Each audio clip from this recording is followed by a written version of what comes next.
আজ আমি তোমাদের কাছে একটা সিম্পল এবং সুন্দর ফটো ফ্রেমের আইডিয়া নিয়ে এসেছি। আসলে বেশ কয়েকদিন ধরেই আমার কাকুর কয়েকটা ফটো আমার কাছে পড়ে রয়েছে।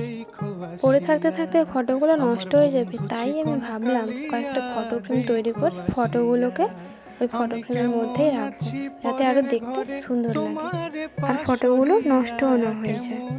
তার জন্য আমি ব্ল্যাক, রেড এবং হোয়াইট পেপার, গ্লু, কয়েকটা কার্ডবোর্ড আর ফটোগুলো নিয়ে বসে পড়লাম ফটো ফ্রেম তৈরি করতে। যার ফটো ফ্রেম আমি তৈরি করছি উনি আমার ছোট কাকু। আমার সমস্ত কাকুর মধ্যে এই কাকুর সঙ্গে যত রকমের ইয়ার্কি, ঠাট্টা, মজা বা আবদার সব বলতে পারো এই কাকুর কাছেই আমি বেশি করতে পারি। আর কাকু আমার সব আবদারগুলো রাখে, কিন্তু যতই আবদার করে না কেন কাকু যেমন ভালোবাসে তেমন ভুল করলেও বকা দেয়, শাসন করে। তার জন্য বা আমার সাময়িক কিছুটা রাগও হয়, কিন্তু পরে আমি নিজেই বুঝতে পারি ভুল করেছি তাই বকা দিয়েছে, তখন আর রাগ থাকে না। একবার আমার জন্মদিনে কাকু নিজের হাতে একটা কার্ড তৈরি করে আমাকে দিয়েছিল। কার্ডটা খুব সুন্দর হয়েছিল, দেখে মনেই হবে না যে ওইটা প্রথমবার তৈরি করছি। ওই কার্ডটাতে কাকু বিভিন্ন রকমের অনেকগুলো ফুল দিয়ে ডেকোরেশন করেছিল, তাই আমিও সেখান থেকেই ভাবলাম কেননা কাকুর ফটো ফ্রেমটা আমিও ফুল দিয়ে সাজিয়ে দিই। তাই রেড আর হোয়াইট কালারটা দিয়ে আমি ফুলগুলো বানিয়ে ফটো ফ্রেমে লাগিয়েছি। আর ফুল দেব, কিন্তু পাতা দেব না, তাহলে কি ভালো লাগে? তাই আমি বেশ কয়েকটা পাতাও তার সঙ্গে অ্যাড করেছি।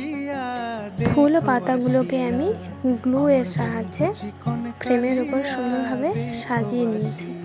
ফুলগুলো লাগানোর পর কেমন একটা খালি খালি লাগছিল, তাই মিরর তো আমার খুব পছন্দের, মিরর দিয়েও আমি কিছুটা ডেকোরেশন করে নিয়েছি।